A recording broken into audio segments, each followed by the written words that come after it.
Welcome, everyone, to episode 50 blah blah 8 of the SnapCast podcast 50 blah blah with your hosts Brad O'Brien and Mike Cooley. How are you guys doing today? I'm doing all right. Yeah, dude. It's I'm glad it's Thursday. I'm glad that we're here again doing this. Glad that so many things have happened this week. But first, if this is your first time joining us and you're wondering what the hell did I just tune into, this is a Magic the Gathering podcast where we talk about magic and magic-related things. We're geared towards the casual Magic player with a very competitive interest in Magic finance. So if that is your thing, man, welcome, man. I think you've landed in the right spot.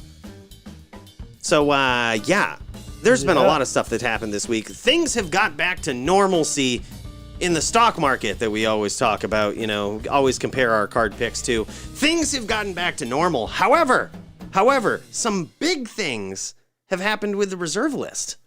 Have you seen that? I hate to beat this drum so much, but you guys know me. Kevin Flagg just turned the podcast off. Dude, so apparently some version of Black Lotus, like a very high-end version of Black Lotus, like alpha or beta, went for $400,000. I thought it was closer to $500,000. Yeah, you might be right. So it was graded and in a hard case, and the hard case was signed by Chris Rush. Yeah, hard case signed by Chris Rush. It was PSA graded.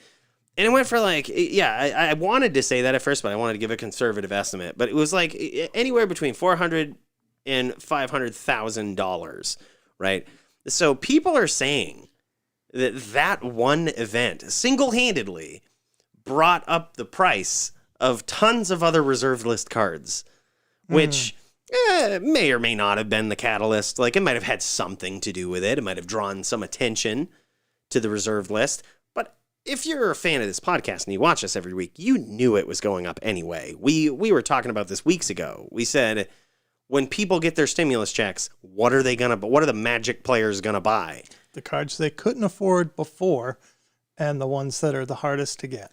Exactly. What are you gonna do with a $600 stimulus check when Underground Sea is $600? You're probably gonna buy an Underground Sea if you're a Magic player. You're like, I don't deserve this money. I still have my job, or maybe I don't have my job. I'm not out much. I'm not in much. Let's just spend this $600 on an Underground Sea, and guess what that does? It just drives the price of them up, man, because there's only a very finite number of them out there. $511,100. Oh my God, over $500,000. We are witnessing history here, folks. This is the first Magic card that is sold for over $500,000. This is insane. But yeah, that's that's the sense of normalcy we would expect in this game, right? Reserve list cards going for ass loads of money. Stock market returning to normal. GME, all the meme stocks dropping. Things are returning to how we expect them to be. You want to talk about memes? Yes. Let me tell you, what do you think, if there was one creature that was at the most played level in the most current formats, what card is it? You had me at creature. As soon as you said it and talking about memes, it's gotta be Uro. Dude. So if we come over to MTG Top 8 and I'm looking through one of their filters. Now, Uro's banned in standard. So let's go back in time. Let's look at historic. Look at the most played creature of any rarity in main decks in the last 2 months. Hey, look. Oh, no surprise there. You guys, we guessed it. It's Uro. What does it look like if we look at some other formats? What if we go to Pioneer? Let's look at Pioneer. What are the most played creatures? Oh, hi. Jesus. Uro. Wow. No surprise, right? Oh, also, Llanowar Elves is here. Llanowar Elves is also, in the top of the list in historic, which I think is interesting. That is very cool. Obviously, historic and Pioneer are pretty close. Yeah, Llanowar Elves. One of the best mana rocks ever, right? I mean... But this modern? Yeah, this clearly can't be the case with modern, right? It can't even be in top 3. There's been so many creatures. Oh, look, top 2. Oh my God! Because people are trying to get under it with red decks. Wow, that's a very interesting conclusion you made from looking at that list. I like that.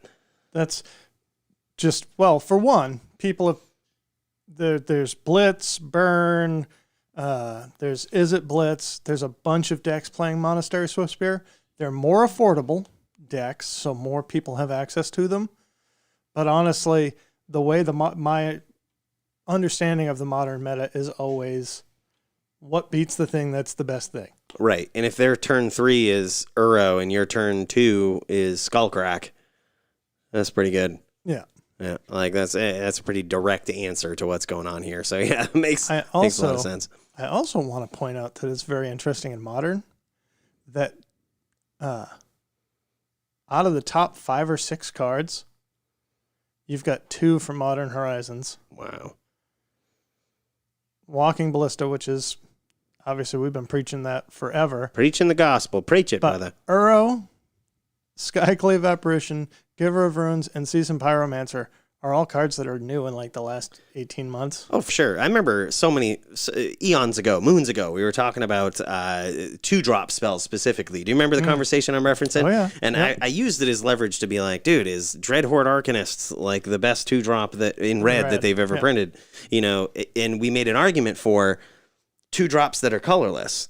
You know what I mean? For a while, I think there was an argument for Spellskite being the best 2-drop colorless ever. Until they printed Walking Ballista. Most people, I mean, you could argue that this is a 0-drop spell, but typically people are playing it on 2. You know, it's very typical on 2. You just want to get it on the battlefield. You know what I mean? In a lot of the decks that are using it.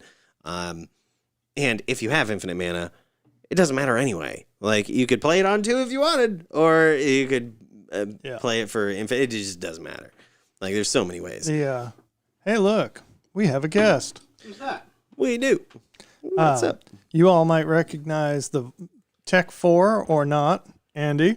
He's here. We were going to talk a little bit about Arena, but while we're on this tip, though, so we talked about where Uro would be in Standard.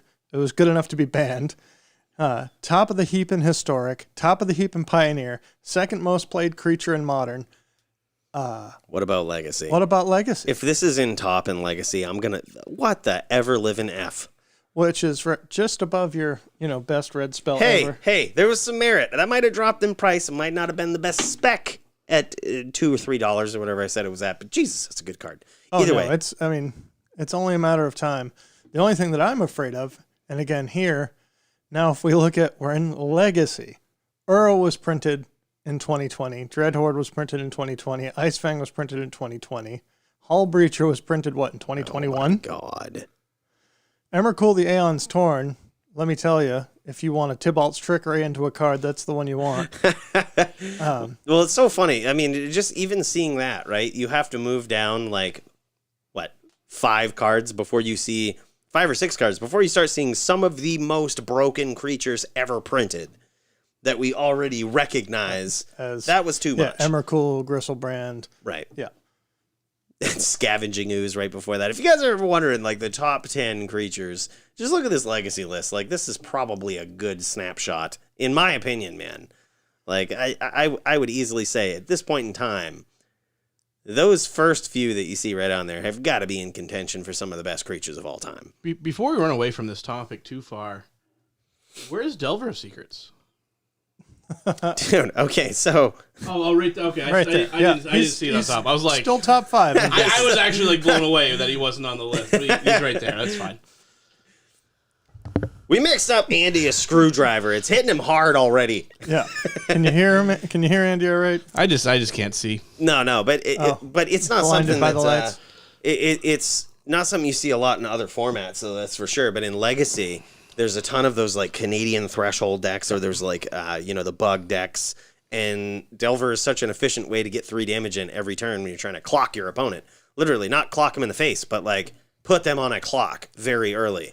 You have a set number of turns to win this game, and here's how. It is interesting though. Delver's the 5th most played creature now in Legacy and Vintage. In the last 2 months. So nuts. How the mighty have fallen. It's nuts, man. So, but yeah, Uro. Busted. It's the top played creature.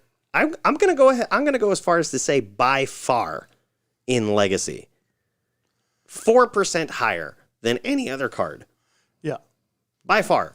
Most played and creature. that's a bigger jump than you see anywhere else up the line. I mean, in 1/5 of all decks, how insane is that? That's nuts. In not vintage, not the oldest format, but the most played of the I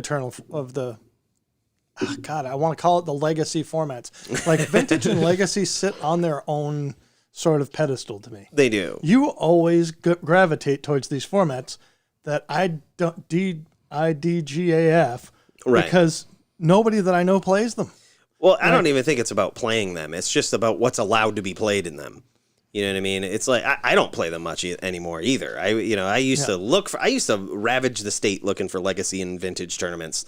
I used to be like, who's gonna let me play my Mox and who's gonna let me play my Oath of Druids? Like, well, and I appreciate looking at those for the new cards to say if this card can compete in those formats, it's a damn good card. That's exactly the point. Is like, there are people out there that play this online. A lot of these things that you're seeing here are probably online tournaments, which is even more staggering.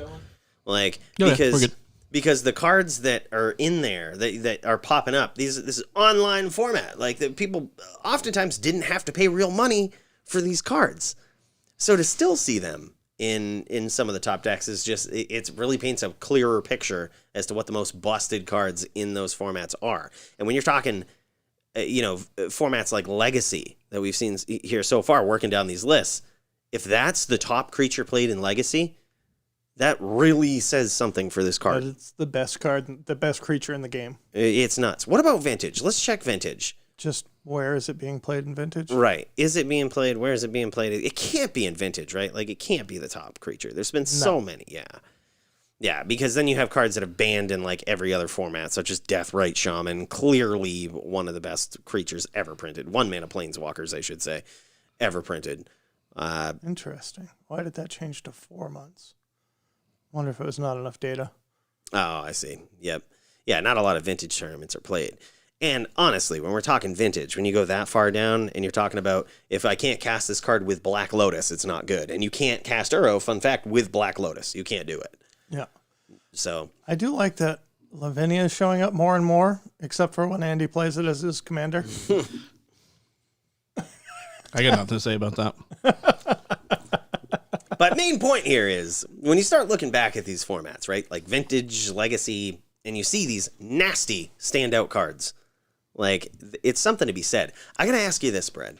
What do you think? Official opinion. Uro is at $49.99 right now. Yeah. Is it a buy? No. Not a buy. Not for me, that's for sure. I mean, I wouldn't either. If I was going to spend $50, I would buy 5 copies of another card that we're going to talk about later. Yep. But I just don't think you can't be king of the hill for that long in Magic. Like, I mean, it's banned in Standard because it was so oppressive. Now it's 20% of Legacy. Yeah. I mean, how long is it going to take before they realize, okay, the only format you haven't completely dominated is Vintage, where people are literally trying to lock you out or win on turn one. Yeah. So, but I don't know. I mean, it's that has indeed been the litmus test for a lot of cards in the past, I think. Now there was, speaking of which, there was a Vintage deck that caught your eye and drew you towards a card that was just printed. And because it was just printed, but it's showing up all the way back in Vintage, you really think this card would be a player, and it's not Lavinia. It just happens to be what we're... Also not bad. But, for the people that... I talk about this from time to time on, like, some people ask me, how do you pick cards that are not on the reserve list? Like, You do that? Yeah, right. It's rare. But, like, if Cooley had to pick a card that was not on the reserve list, how do you go about doing it? And, we've talked about this on the cast before. One of the ways that I do it is I look at the cards the formats where you can play cards on the reserve list and what cards are showing up with them. You know what I mean? It's a very simple formula in my very simple mind. But I'm telling you, it has not led me astray in a very long time. And some of these cards, like, they haven't made a lot of waves in other formats. But think of the efficiency of Vintage, the sheer efficiency of this format. You have Black Lotus, you have the Moxen, you literally have decks that run Moxen that are trying to shut all Moxen off on turn 1 so that your opponent may not use their busted Moxen and Black Lotuses on their turn, such as like Collector Oof or Null Rod or something, things of those sorts. Well, some of the creatures and some of the cards that popped up that I was just like, this is Vintage worthy? Like, and then you look at it, and now that you view it from that spectacle, like that standpoint, you're like, yeah, I can kind of see that. Here's the lower of the picks for today, because we're all about that MTG finance, right? If I had to pick a card right now that, it might take a while for this to go up in price. It's not on the reserve list, but its appearance in some Vintage decks draws my attention to how busted this card is for its mana cost. Check out Archon of Emeria. It's right in this list right here. Brad's actually brought this up before. In a 6th place finishing Vintage Challenge list called Noble Fish, which is interesting. Well, fish decks in Vintage I had to wrap my head around this too when I first started about them. So you hear fish deck in Modern, and what do you think? Merfolk. But it's just a creature swinging deck. It's fish decks in Vintage they try to fish for things out of your hand. That's basically what they try to do. They play cards that in some way make it harder for you to win the game. It's sort of like Death and Taxes, but it's not trying to tax you out. It's just trying to set you back enough so that, they can win. But, I just happened to play this card that shuts off all your damn artifacts on turn 1. Oh, you got a handful of Moxen, you're not going to win this game. Like, you count yourself out. You're out. You know what I mean? Like the fish decks. So Collector Oof is in this deck. Hull Breacher is in this deck. You're playing Storm, you're trying to storm off on me in turn 1. Yeah, turn so 1, Lavinia's Hull Breacher. In this deck. Yep, exactly. Like that's that sort of thing. They're trying to make it so that you can't immediately win in the ways that you want to, and they're hoping to stall off just enough to do broken things before you do broken things. So tell me more about the card that we're actually talking about for people that are not watching the video. Absolutely. So Archon of Emeria. Brad, you had actually talked about this a couple weeks ago. I did when we talked about the Zendikar Rising set release. And we've had a couple of conversations now about WotC intentionally putting more power back in white. And so Archon of Emeria is a great 3-drop white hate bear. They're really trying to push it with this power level in white. I think they're really trying to make up for the years that they didn't focus on it so much, or the years where they thought that they were printing broken things on white cards, and they really weren't. Come to find out, it's not so bad. Well, yeah, I feel like 15 years ago, you would have had a 2/3 flyer for 2 and a white. Right. And that would have been it. Oh, yeah. That would have been nasty. And what's the power and toughness on Eidolon of Rhetoric? 1/4. 1/4, yep. 1/4. Yep. So you've got the same stats here. They just make it a 2/3 instead of a 1/4. Yeah. But as far as the vanilla thing goes, like, you're still okay. So this also has the Eidolon of Rhetoric clause on it. Right, the rule of law clause. So just for people that are listening, I'll tell you exactly what the card is, what it does. So Archon of Emeria, non-legendary creature, just creature Archon, 3 mana, 1 white, 2 colorless, 3 total mana, splashable and everything. 2/3 flyer. And then, of course, it has lines of text because this is 2021 Magic the Gathering, right? The first line of text is rule of law, much like Eidolon of Rhetoric, right? Same text as Eidolon of Rhetoric. And, may I add, Eidolon of Rhetoric is played in the sideboard of a lot of decks.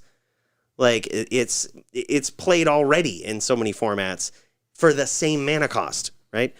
But instead of just Eidolon of Rhetoric in this card, you have a 2/3 flyer. It is evasive. It's not just rule of law on a stick. Beater. It actually could beat your opponent down. And then let's just throw something else on there for text, shall we? How about non-basic lands your opponents control enter the battlefield tapped? All right. If you were to name a card for that effect, what would it be? I'll go crazy. Time Walk. I know it's not, but in a way, Yep. Yeah. you're behind a turn Yep. every turn, Yeah. unless you have basics. Yeah. I mean, especially I was going to say a format that uses a lot of non-basic lands, but what format doesn't these days? Yeah, Like, all of them. You jam this on turn 3, and you essentially do set your opponent back a turn. They now can cast things for 2 mana on their turn. You know what I mean? The land that they play likely going to come into play tapped. So it's just, I think the power level of this card, to me, my attention was drawn to it by its use in Vintage. Like, we knew it was good before. We were talking about it before. But now that you really think about it, it's 2 Death and Taxes cards in 1, plus a 2/3 flyer beater. Yep. That's why it's a 4 of. And the thing that kills me, obviously it's an in-print standard rare, but you can get the full extended art, full art foils for under $2. That's so stupid. Sign me up, dude. I'm doing this now. Yeah. Yeah, that's so good. Well, and like everything, it's just one of those 3 years from now, you'll be kicking yourself when they're like $10 a piece.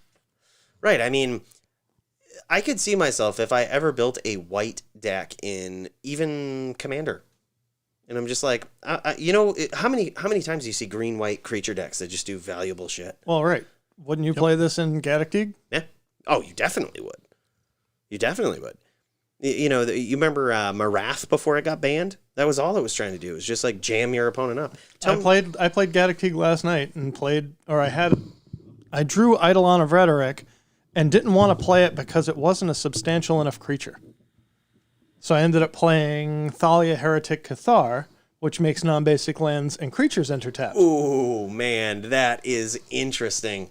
But I made that choice, and then the next time around, Andy played like 17 spells or something. He started storming off with an Aria of Flame on the board. And I thought, man, I should have played that Eidolon of Rhetoric.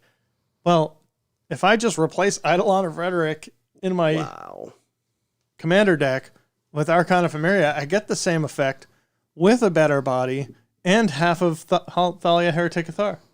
I can't believe that. That's 2 nasty cards for this. May I add, the exact same mana cost. Yep. All wrapped into 1. Yeah, power Welcome level to of this 2021. card. Power level of this card through the roof. Hey, you know that Andy can play this card on his phone. I can. Before we go there, though, I do want to say, like, for the longest time, you guys talked about Drannith Magistrate last week. The reason why I've never absolutely loved Drannith Magistrate to the point where it would be super playable, 1 power. Archon 2, huge difference. Big difference. Huge difference. Yep. 100% better. 100% had a hitting. Yeah. I mean, that's so good. This card is so good, man. And especially now, just make mental note of this. A person, this guy, Cooley, usually picking reserved list cards, right? I recognize that this card is way overpowered for its mana cost, for everything that it does, and you can get foil full arts for under $2. You probably should, man. You literally have nothing to lose. Get a playset, man.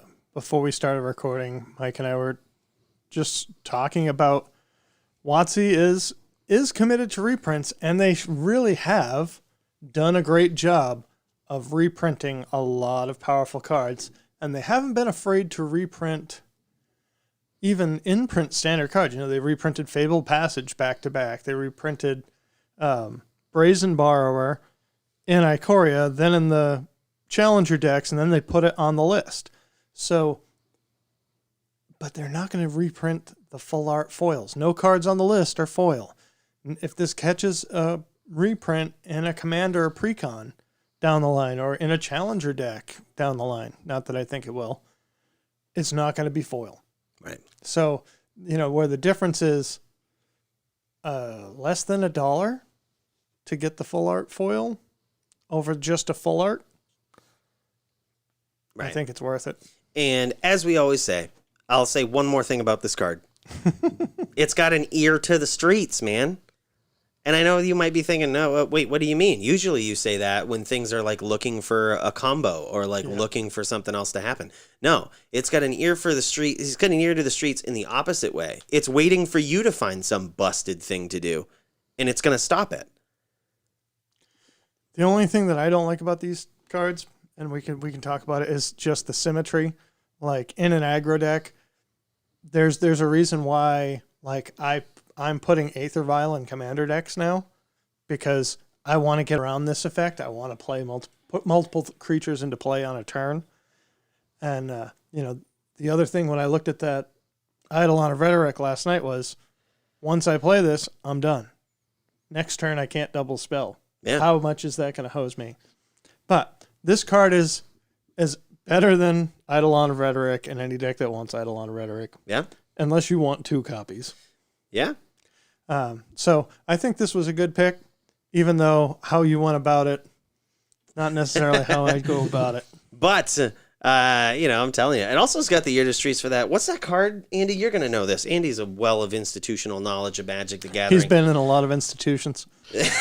Several. What's the card that says whenever a player casts a spell, they counter it and exile cards from the top of their library? Oh, God. What is it? Possibility Storm? Yes. This is a Possibility Storm combo card. On top of being a very powerful, like very, very powerful creature in and of itself. You just happen to slam Possibility Storm with this, your opponents can't cast anything. If you have board advantage, it's over. It's literally over. I mean, I guess this thing really does have an ear to the streets. This card, very powerful. Get the full art foils for under $2. You're not going to regret it. You can trust me. You're not going to regret it. All right. We didn't invite Andy over here to talk about the reserve list, and we didn't invite him to talk about weird standard cards that are vintage and legacy playable. You invited me to make beef stew, right? I did. Where is it, bitch? It's being cooked right now. Okay. It smells so good in here. It really Actually, does. It really does. It smells fantastic. Andy does have a fantastic smelling beef stew. I bet all the ladies tell you that. Oh, absolutely. We're speedrunning it today, though, so it should be even better. The best way to make beef stew, as fast as you can. Brad didn't let me throw it in the microwave. Okay. First off, we brought this up last week. Last week, Arena launched on mobile platforms on certain phones. So, Andy, tell me, what kind of a phone do you have? So I got a Samsung. It's either S9 or 9S. I'm not a phone guy. I think it's got to be the S9 because I think the 8 was the cut. 8 doesn't fly. Something. Well, I have the 9.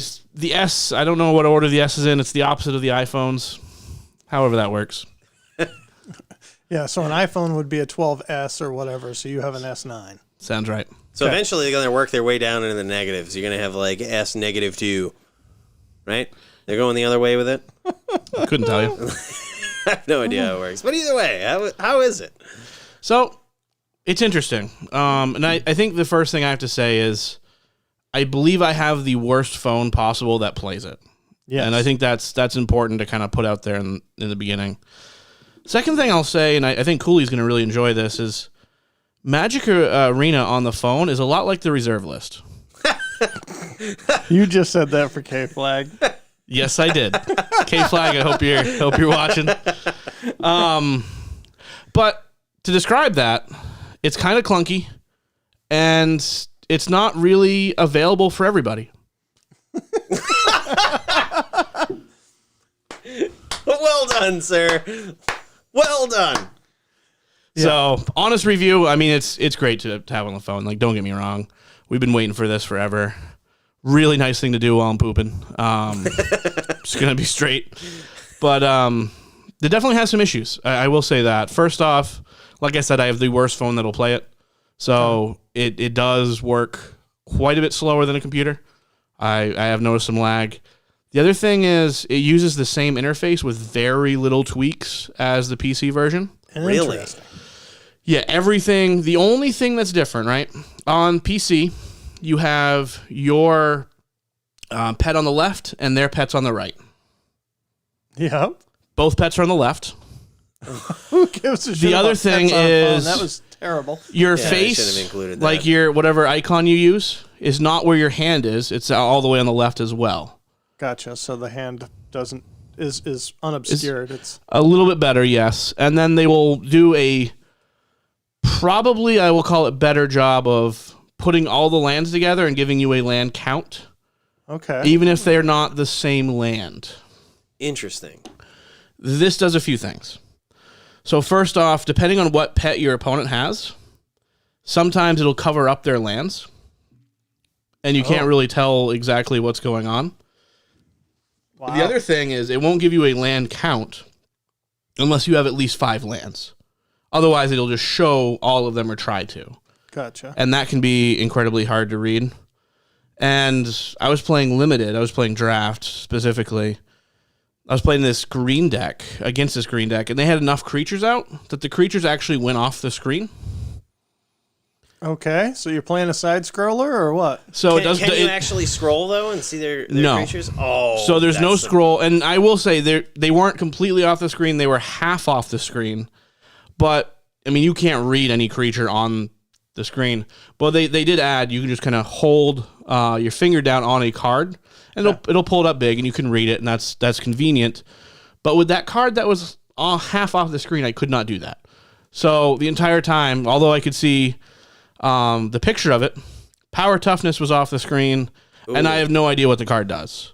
Yeah. Wow. So that was annoying. The other thing is you have to click on your hand to make your hand bigger before you can kind of drag your spells to cast. A little bit clunky. Realistically, I mean, it's in beta. Like, I think these things are going to be fixed. That's true, yeah. I'm pretty happy with it. Like, it is a little bit clunky on the phone because, you know, I do have an older phone for what's playable anyway. Yeah. But if they fix those few things, I think it's nice. It's just those few things are actually quite annoying right now. Yeah, that's big. I feel like it's sort of a direction they need to go in, though, right? Like, If they want to stay relevant. Oh, yeah, absolutely. electronically. Yeah, like you need to start getting this on mobile, and even though it might be clunky like that, it's a step in the right direction. But holy hell, they've got to get that stuff fixed. I will be back. All right, we hear the Google timer going You off hear the here. Google timer going It's off. time to stir that beef stew. Hi, Google, I'm coming. Okay, Google, I'm breathing heavy. That's crazy, man. So did you buy this new phone so that you could... Brad showed me a new phone before this podcast started. He's like, check this thing out. He's got a new Apple i58, whatever. I don't know. Again, I also am not a phone guy. Definitely not an Apple guy. But did you buy that new phone so that you could play Arena on it? So actually what we use for a camera for the video on the podcast is my iPhone 7 Plus Max, blah, blah, blah. And that has been a fantastic phone for like 5 years or so. I've been thinking that it's been time for an upgrade on a phone for quite a while, and realizing that I'm at the point now where, like Andy said, he's at the 9S or S9 for Samsung for a Galaxy, and that's at the outskirts of what can handle it. Arena's not coming to iOS anytime in the foreseeable future. It took them months and a third-party vendor to get it on Mac. Wow. So, yes, I can play Arena on this Mac now, but the program that I launched to play it is actually called something else. It's not called Arena. It's called I did not know you had to do that. You have to launch Epic it. Games. I have to use the Epic Games launcher to play Arena on my Mac. So I don't expect it's coming. The phone upgrade was just something that I wanted to do anyway. Yeah. It's got a much better camera. It's got all the modern conveniences and bells and whistles. And Yeah. I'll pay for it for so much a month for 2 years. I'll sell some standard cards every month and call it good. Buy the dips, sell the rips, my friend. But it definitely was a thing where I realized the phone that I have is not going to cut it if I want to play Arena on mobile. And you know what? I'm going to want to play Arena on mobile. Yeah. Like you said. I'm going to want to play Arena on the crapper. Right. And the thing that's really exciting is I know that once it's on the phone, it will also be on the tablet. Ooh. And I think tablet is going to be a fantastic way for people to play Arena. Yeah, that's a good point, man. That's a really good point. But also, if you think about it this way, how long will it be before you can just straight play it on your TV through some gaming app too? You know what I mean? Like doing something like this and having this be a one click. I mean, they did this from the start, to be fair, with Arena. It was all just basically one click. The auto tap. Yeah, you only need to have access to basically one button, and you can play the game. And, how long will it be before it crosses? I mean, essentially, this format was very well designed. Like this sort of approach to Arena is very well thought out from the get-go. Very simple interface. They can convert it to a phone. The biggest challenge for them, as Andy was saying, is getting it to look right. And just the real estate, and for a lot, one of the reasons, and people crap on Apple because they're so insulated and so particular, but they have to make sure that everything works across so many generations of phones. When you make something that works for Android, it has to work for every Samsung and Motorola and Huawei and whatever. Yeah. All of these different screen sizes, screen dimensions. We think about 16:9 for video or whatever. Proportionality. So many phones have different size screens. So yeah, you have to figure out how to take that into account in a dynamic way. Yeah. So on whatever device it's being played on. We did get a comment here from Dalton who said, I can't wait to play it on my iPad Pro because it has more power than my laptop. Power creep in electronics too, not just in Magic the Gathering. Yeah. But what does this mean for Moto? I can't play Moto on my phone. No, you can't. No. I honestly think you nailed it when you talked about this. I would say 2 months ago or something now. You nailed Subscription. Yeah, I think you've kind of seen them play with this a bit on Moto, where they give you this God account for certain reasons, right? Oh, there's a big vintage tournament this weekend. Here's a God account for a limited time. And I think, much like they kind of felt the waters with reprinting reserved list cards before, I think they're feeling the waters with completely changing how Magic the Gathering Online works.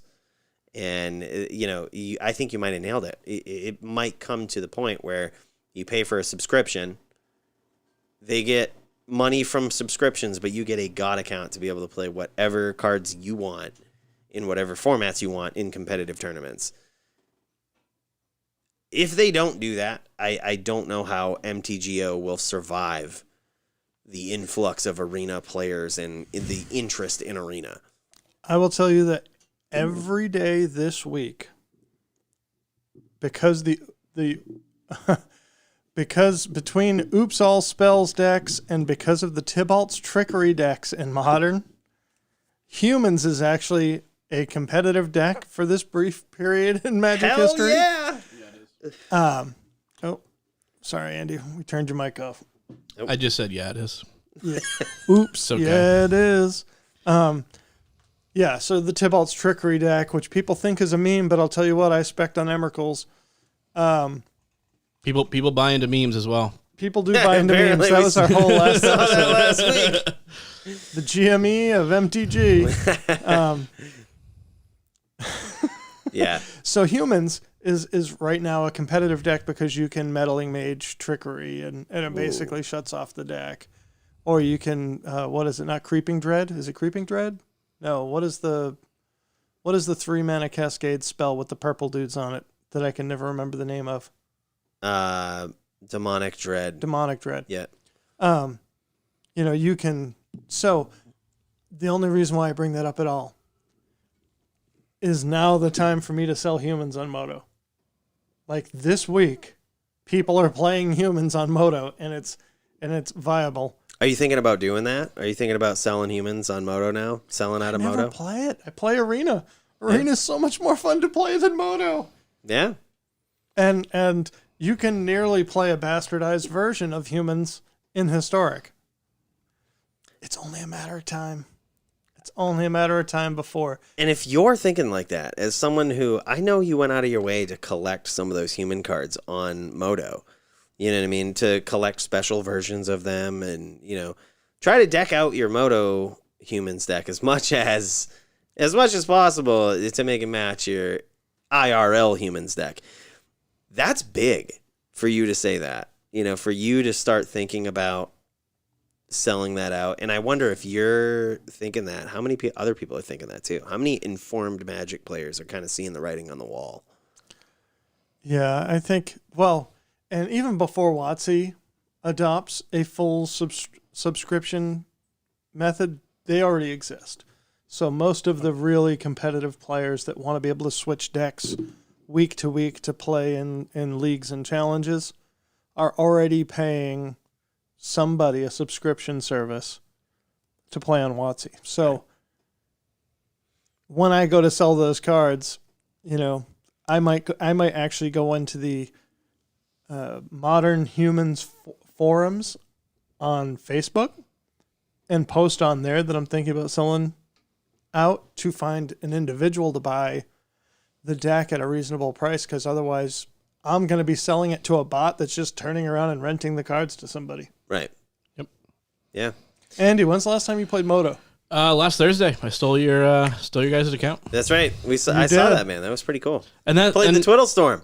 And that's the thing. Like, the only reason why, well, there's two reasons, I guess, I'm playing that deck specifically on Moto. One, just in the Twiddle community, which is 6 of us. We had one guy get a bunch of success lately, which is really cool. But the other thing is just like you guys are saying, like, I mean, I have 6 or so modern decks. I bought Twiddle on Moto because it's the cheapest. Like, I cannot really justify just buying into a deck on Moto right now. Yeah, it's just really odd. I mean, there's not many people that play it. And here's the kicker too. If this ever happens, I just mentioned writing on the wall, right? But if this ever happens, you might want to think about selling your Moto account. And that is if they ever even entertain the thought of bringing Modern to Arena. Yep. You really should. Like, if you can stay ahead of the curve right now, but I feel like as soon as that announcement comes out, they've got different plans in mind for Moto. There's really 2 reasons to play Moto that I see right now. One is Modern. The other is to play in all the random cubes, like the Legacy cube when it comes out. I don't think too many people play Legacy. No one plays Pioneer on it. Like, there's been so many Pioneer challenges that haven't even fired. Yeah. And why would you play Standard? Arena's just better for that. Yeah. I mean, the sort of economy on MTGO too, I think, if you look back in history, having some sort of real world economy associated with a game is very good for it.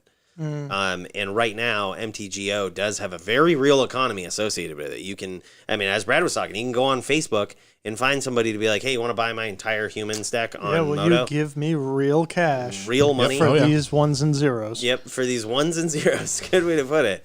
I think they're going to have to maintain something, whether it's ticket systems where you can win tickets and sell those for real monies, and your tickets are your ways into certain events, let's say. But I think you nailed it, dude. I'm going to say 10 years in the future, we're going to see that from Moto. Subscription only, tickets to enter events, and that's it, dude. When you look at, and I'm trying to find a good way to search it, and it's nearly impossible, but I have a search up here on Scryfall that are rares and mythic rares that are in historic on Arena, which when we looked at the most popular cards in Pioneer and historic, there was a lot of overlap. But you have powerful cards like Akroma's Memorial, Ancient Ziggurat, Anger of the Gods. Yep. I'm just scrolling through. Animal Sanctuary. I was going to say what you want, but Animal Sanctuary card is dope. Hey, you know what? Archon of Emiria is in historic. Wrath of God. Yep. Oh, and on that last page, I totally skipped over that stupid elf card from Jumpstart. The 1-drop. Yep. Yeah. Something Shepherd. Yep. But Young Peasy's in historic. Young Peasy. There's tons of powerful cards already programmed on Arena. They are constantly working their way backwards with, the last set that they put out was the Amonkhet Hour of Devastation block. What was before that? Was that? That was in all the. Yeah, I know what you're talking about. Trying to go backwards in time. Yeah, right. They were already on there. Right. You can't necessarily buy them on Arena anymore, but they're on there. They're programmed in there. And how long will it be? I had this debate with my buddy at one point. I was like, dude, they could so easily bring Modern or Legacy or Vintage to Arena. And he's like, nah, there's so many cards and animations and stuff to program. And I'm like, dude, I don't think you understand programming. Like, you program something once so that you don't have to program it again. You know what I mean? They don't have to reprogram the function of draw a card for every card that has draw a card. That was the biggest selling point when they made Arena, was that it was going to work forever because it was built a different way than Moto. Right. Yeah. And, like, how long will it be before they program? All they have to do is just program all the mechanics. And then just program Arena to read the card. And be like, okay, I recognize this word. I recognize that word. This card does this. Like, you know what I mean? And just see how it goes. Run it in beta. See if you run into any bugs. You could easily just upload photos at that point of the cards. Like, it's not as unobtainable as people think it is. Or even just text files with pictures associated with them. Like, once you program the mechanics, dude, which they've already made some serious progress on. Dalton's comment here is that you could get 90% of the modern meta with 100 or less cards. And absolutely, they had already announced working on a Pioneer Masters, where they basically distilled the most important cards in the Pioneer format as a project that they're working on for Arena. Right. It's only going to be a year after that they do another Masters set on Arena that gives you most of Modern. Right. Yep. That's all it'll take. That's a great point. That's a great point you made, Dalton. Like, there's really only a set number of cards that you need to have most competitive Modern decks. You know what I mean? They don't need to program. Even if it was a pain in the ass to program all that stuff, they don't need to. Now, here's the thing. You'll never have, like, Twiddle on Moto only exists because you have all the weird random cards in Magic history. You may never get that on Arena, but the thing is they constantly are printing new cards too. And the new cards are busted. Yeah. The Kaldheim, this is anecdotal, but I've heard it from multiple sources. Kaldheim has the most words per card of any Magic set ever. Well, it was printed in 2021. Of course that would. I guess it's, they can only get better from here. Cards must only get more powerful from here. At the same time, and this is interesting. I know Andy has played a fair bit of Kaldheim. I imagine Dalton has too.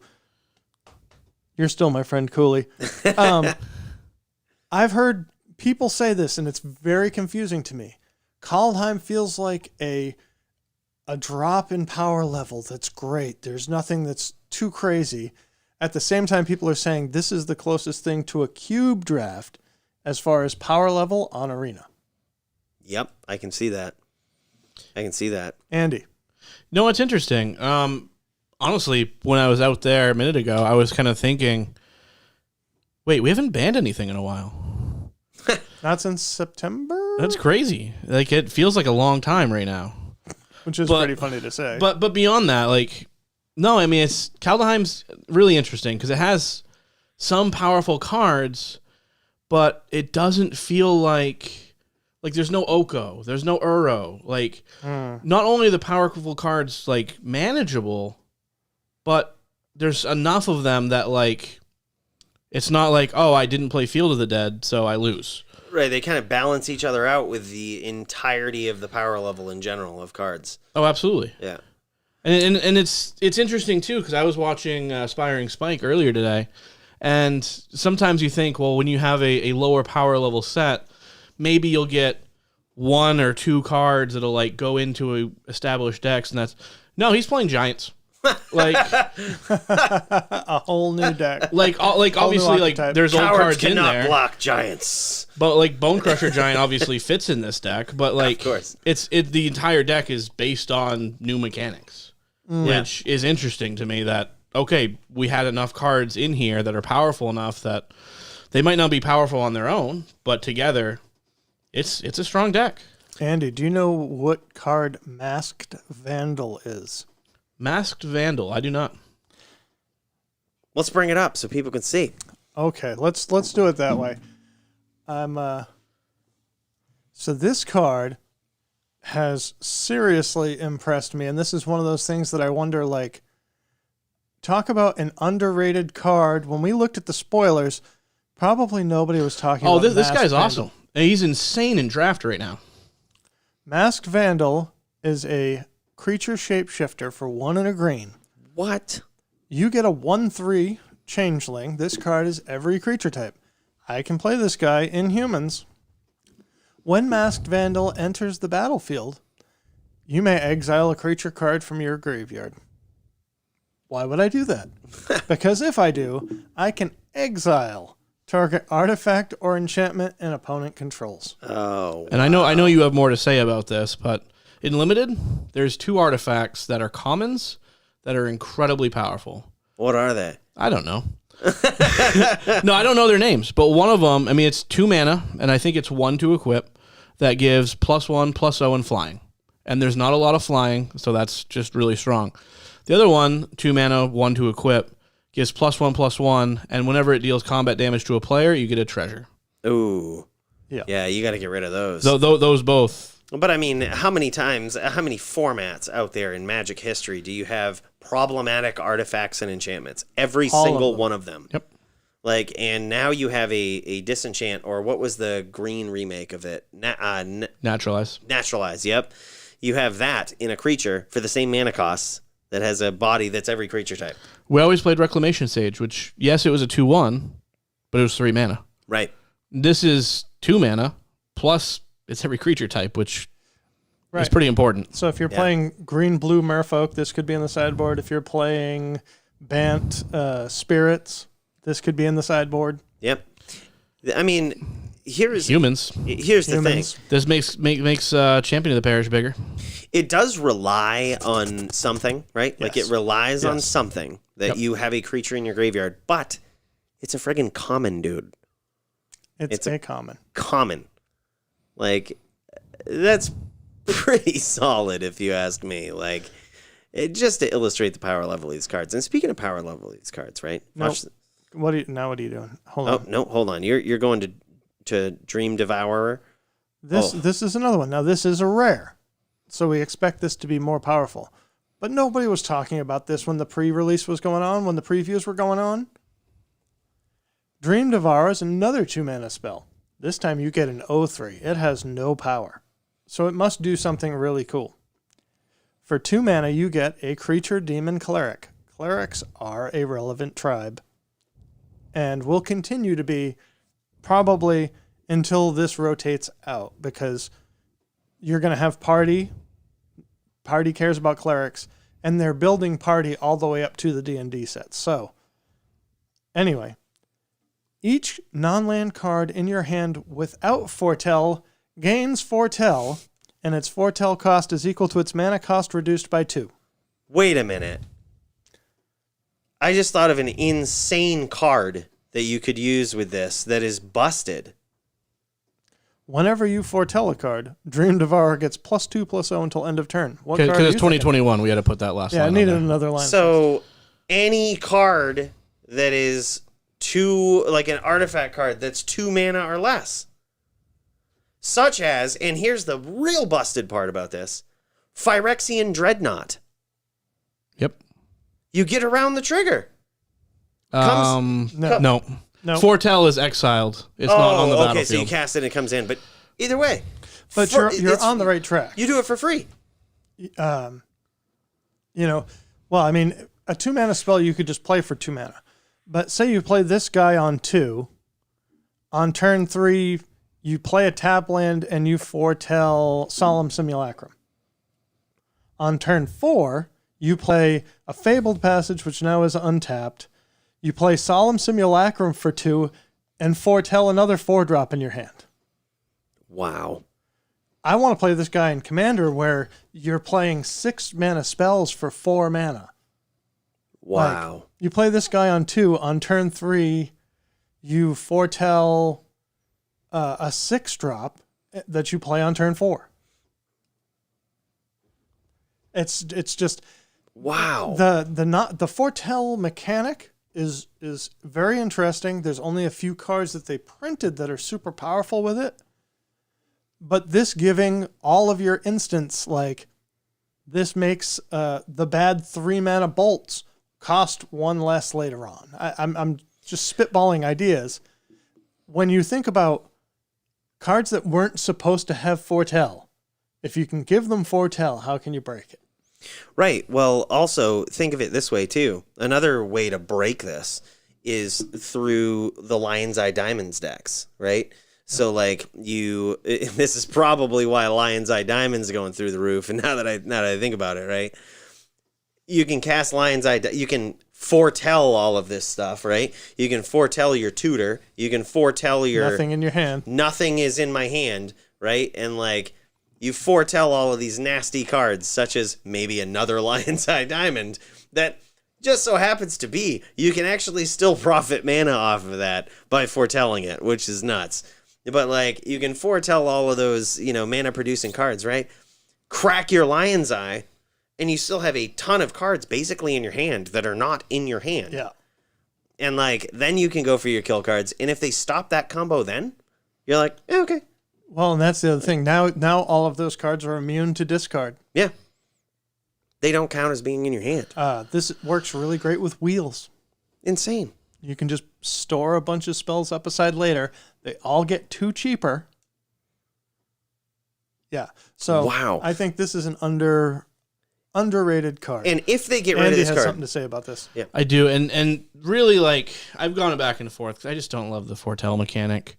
But, the one thing that Brad had me swayed the other day when he was talking about it was playing really big spells for a lot cheaper.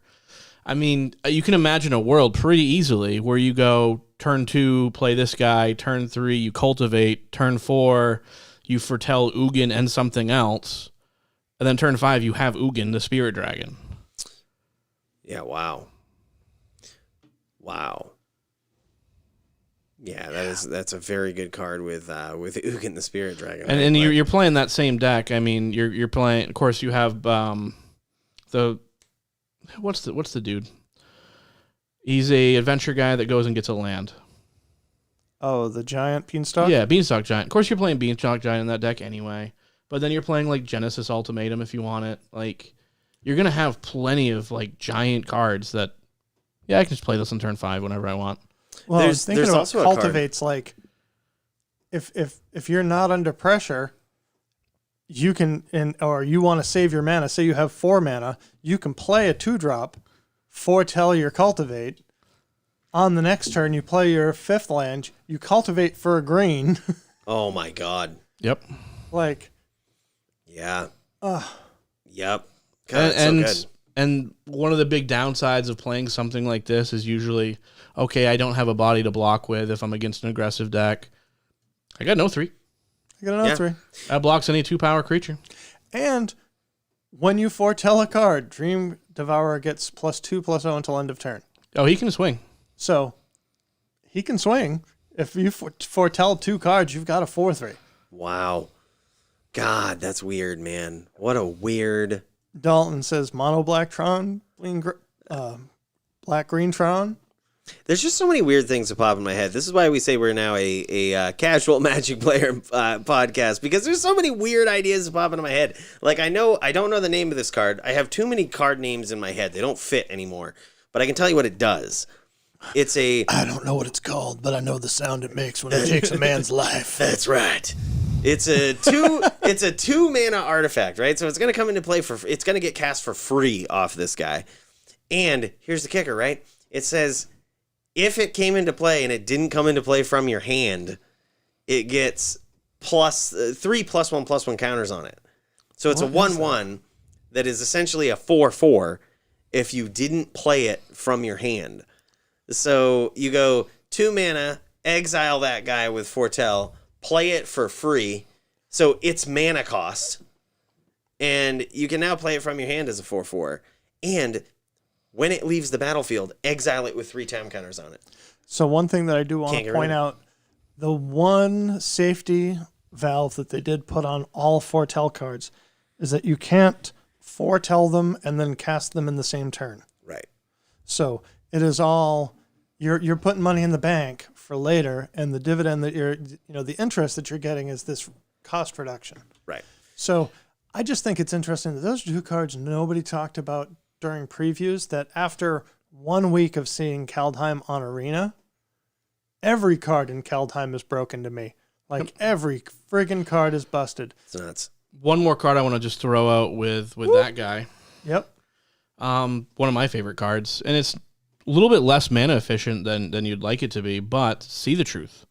See the Truth is 1 in a blue that says when you cast it, you get to look at the top 3 cards, put 1 in your hand. If you didn't cast it from your hand, put all 3 in your hand.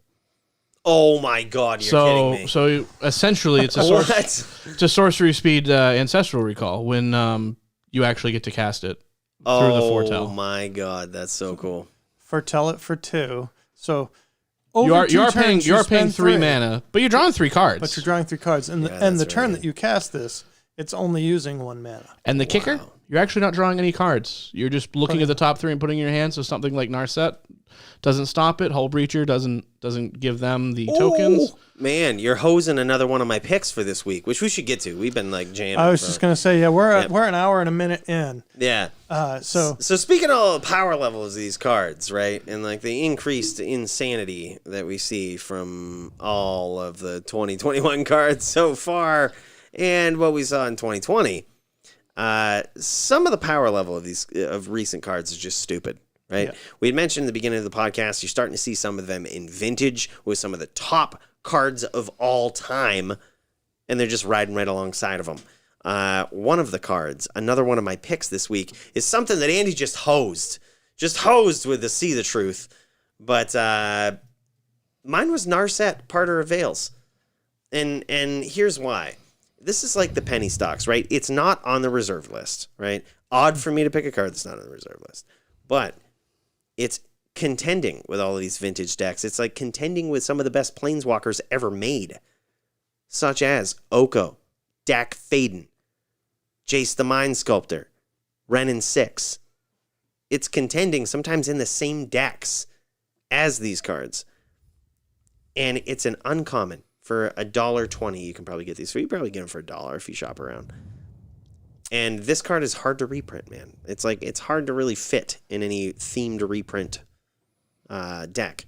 So one of the big signposts for me is the disparity between the foil and normal. Now this is an uncommon from War of the Spark, and there were 4 copies of this in the Challenger deck. But the foils, whoo doggy! You go from 69 cents to $12.80. When you look at normal versus foil. And granted, it's a uncommon. There's definitely more of them out there. However, again, I'll restate this. It's hard to reprint. You know what I mean? It's hard to fit this. And what I mean by that is, a lot of times when you see these reprints, like, okay, in the most recent one, they reprinted cards the right way. They put them on the list and they'll randomly show up. You could easily do it there.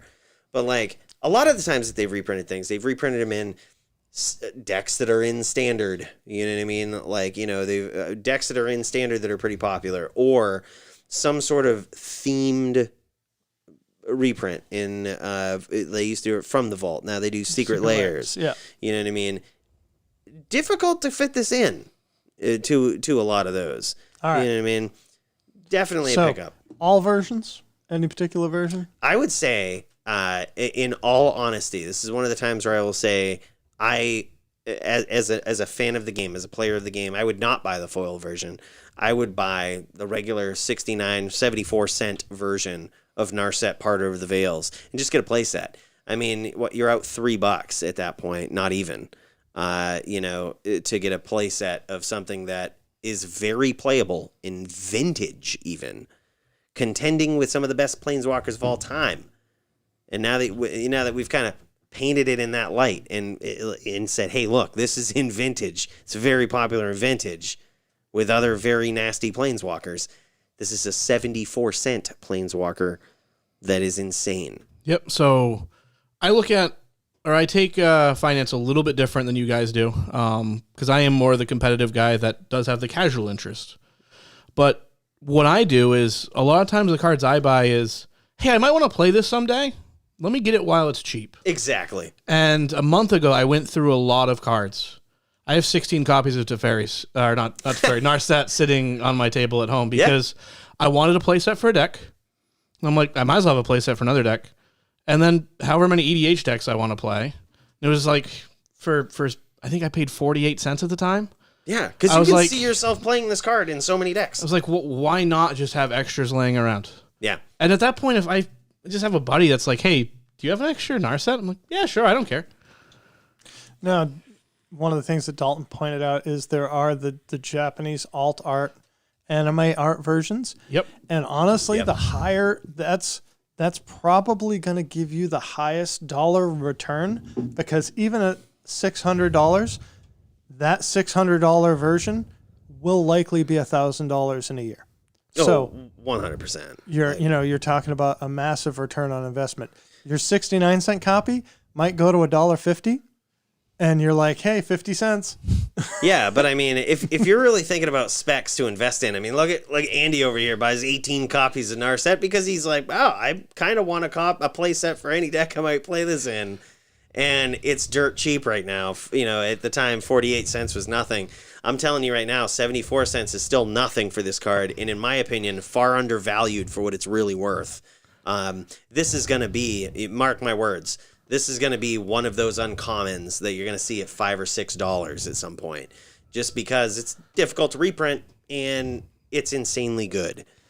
So what if I told you that there was a underrepresented God card from Theros that is seeing play in Standard, Historic, Pioneer, Modern, and Legacy? I would tell you to hold on 1 second. You want to go stop that timer? I want to stop the timer, but I'm also probably not going to make it back for the episode. So I just want to point out something when we're talking about the Japanese promos. Yep. Now, I want you to look this up because I could be a total liar at this point. Most of them are so much more expensive than the normals. Oh, yes. I want you to look up Teferi Time Raveler. Wow, that would be, if you're going where I think you're going with this. What? Huh. What? That would be my snap this up, and I'm going to go make some beef stew. Wow. Thank you, guys. Hey. Thanks, Andy. Andy, you're the man. Dude, yeah, that's good. Japanese alt art for $15. That's like not entirely much off the real price of this card. And then the foils on this are $124. But here's the thing. It's not that cool. You don't think so? So you get into weird spots with, I find that the people that are really looking to spend $500-$600 on a card really actually do care if the art is cool, right? Yeah. So if we look at Jace Bellerin, you remember that guy from back in the day, the Japanese alt art? That was cool. If we look at the Japanese alt art Narset. Ooh, that is cool. Right? That is very distinct. Anime style. Yeah, that's cool. When comparing that to that Jace that we were just looking at, he's not that cool. I'm gonna combine both of our ideas here, mine and Andy's. Yeah. Get the Japanese alt art. Yeah. Get the Japanese alt art. Yeah, show them this up close. Look at this Japanese alt art Narset Parter of the Veils. That's about $12, which is the same price as like the foil versions of Narset, right?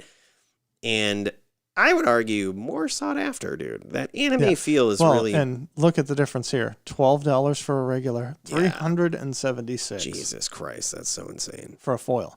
And again, I have no doubt that if you can put the $376 on this, that it isn't $800 in a year.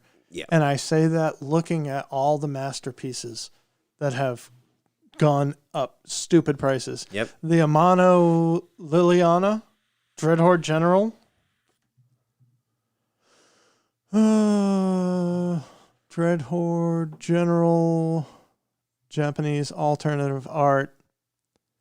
Market price unavailable. There's Market- none out there. Nobody's selling them. No, nobody's selling them. They're way over $1,000 now. Wow. Nobody's selling this card. Yeah. That's even more of a reason right now for me to say that is a good pickup.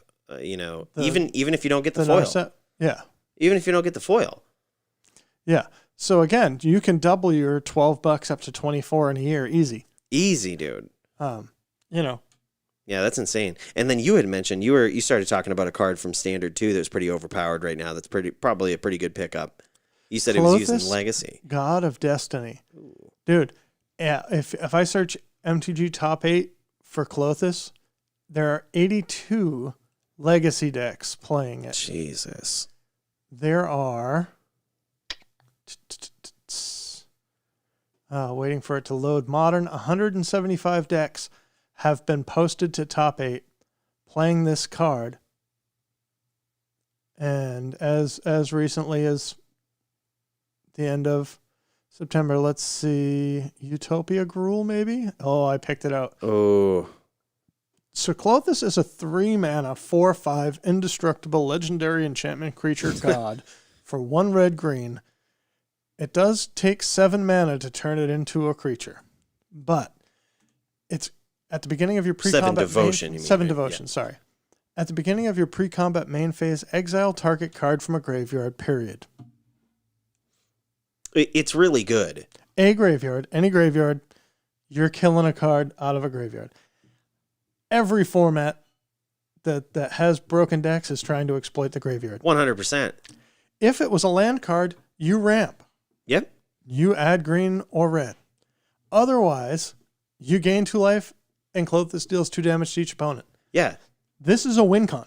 It's a win con. It's also an alternate win con for aggressive decks. And I know that sounds weird, but like if you look at Historic, for example, you'll see a lot of the Gruul decks run in this because if they go up against Control, what is Control bringing in against Gruul? They're bringing in removal. They're bringing in, exile, destroy.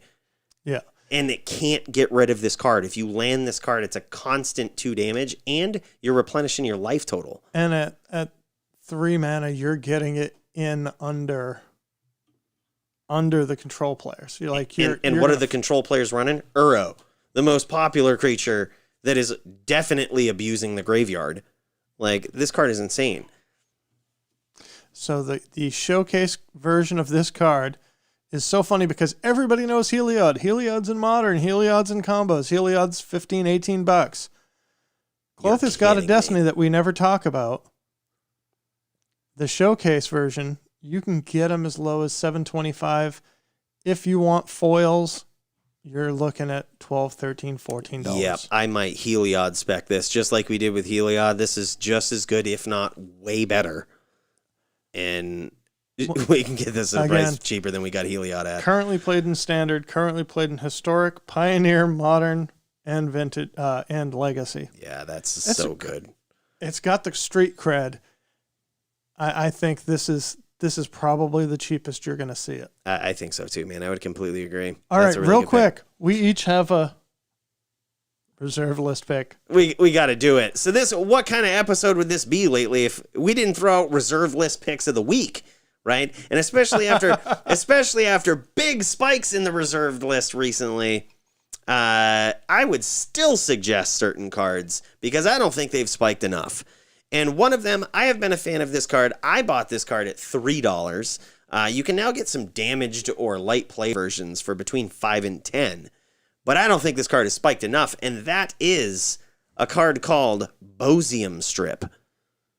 Bosium Strip. It's got one of those weird characters for the O. It's like O with like 2 dots in front of it. Umlaut. Yeah, that's what it's called. Is that Yeah. Bosium Strip. That's how I'm going to pronounce it. Infinite Snapcaster. What if I told you there's a card out there that like for 1 more mana than Snapcaster? For 5 more mana than Snapcaster. Well, yeah, but like I mean, you get it on the board, and it's like you got to deal with it. You have to deal with this because if you don't, you're going to have a Snapcaster every turn, but you're going to have a Snapcaster on crack every turn. So this is what Bosium Strip does, right? 3 mana artifact, right? So it's right in the wheelhouse of any any cheap card player like myself. I like low mana costs on my cards. But then it's an artifact, sits there in play. You pay 3 mana and tap it. And it just says, here's the oracle text of it. Until end of turn, if at any time the top card of your graveyard is an instant, interrupt, or sorcery card, you may play that card as though it were in your hand. If you do, exile it. So if you have an instant or sorcery on the top of your graveyard at any time, you can play it. And you pay for that effect, and it doesn't end right there. It doesn't say the next one. It just says at any time this turn, if the top card of your graveyard is an instant or sorcery, you get to play it. I think you'd have to be pretty careful playing this card, but I do think you're right. For a card that is reserve list, that is $5 for MP copies, $5 to $10. You can get a near mint copy around $10 to $12. Yeah, this fits that criteria of reasonably playable, undervalued reserve list card. I would argue highly playable. And I know some people might hear me say that and be like, yeah, you're crazy. Think about the cards that they're printing. What card did we just talk about? Clothis? Where you're actively manipulating graveyards? Like, there's going to be so many more cards out there. There's already Relic of Progenitus, where, like, you can exile a card from a graveyard. Yeah, just you can target it to make sure that... Take it out of there. There's an instant on top. You can delve with cards. You can exile certain cards from your graveyard. And this is the thing that I would be concerned with playing this at a commander table and saying, okay, everything is going to my graveyard in a certain order. I'm not... Because I don't think about my graveyard order. I pick up my graveyard and shuffle my cards around. In certain times, I'm like, I'm just going to put all the creatures on top because I want to. Yeah, it's definitely one of those cards that cares about the order of your graveyard, and I know how annoying that can be. But since when has the annoyingness of a card prevented people from playing it? It's never in my experience prevented people from playing it. Otherwise, nobody would play Thassa's Oracle. Have you ever really wanted to just hose a guy playing Ugin that has a board full of cool, colorless creatures and artifacts, and they play Ugin and they minus it and wipe your whole board? What if I told you there was a 1 mana reserved list card that is totally not being played for that reason? Prismatic Lance is a 1 blue instant. Target permanent becomes the color or colors of your choice, which is weird. Colors of your choice? So you can choose multiple colors? I didn't even think about that. Becomes the color or colors of your choice. Yeah, you can pick multiple colors. Lasts indefinitely. Prismatic Lace is seeing play or seeing popularity right now because of Orvar, the All Form, which I'm just going to pop up here on EDH Rec real quick. In case you've forgotten, I did talk about this card when we talked about Kaldheim spoilers. A 3/3 for 4 legendary creature shapeshifter. Whenever you cast an instant or sorcery, if it targets 1 or more other permanents you control, create a token that's a copy of one of those permanents. So all of these instant speed, 1 mana blue spells that target something for any reason are seeing an uptick. Prismatic Lance is one of those that happens to fall on the reserve list and is kind of undervalued right now. This Mirage card is around $7. There are a bunch out there, and I think as the price goes up, what you'll see is people dump more of them into TCG Player. But I would not be surprised if next week when I watch Heroes and Legends do the Magic Market Watch video, that this card is $25. It wouldn't surprise me either, because there has also been throughout Magic history people trying to abuse this change the color mechanic of these just weird cards that you always see, like the change the color of this card even until end of turn because of the insane benefits you can get from other cards. But this one's special because not only is it on the reserved list, and yes, if you're trying to stack your deck with all of these different cards that change the color, it's good, but you can change it to multiple colors. Like you could change it to all colors if you wanted to. There's ways to break that. Yeah. You can pick all of them. You can pick all colors. In case it wasn't immediately evident to people that are listening to the cast, with Alvar, that prismatic lace allows you to copy any permanent you have. So any permanent that you have on the battlefield, even if it's a land, you can not explore, but growth. What's the wild growth? Wild growth. Yep. You just target a land, say this land's blue, Utopia Sprawl, and then you make another one. Yeah, it's really good, especially with that commander. If you have a great creature on the board, you target it with this and say, "Oh, that's pink now." That's pink.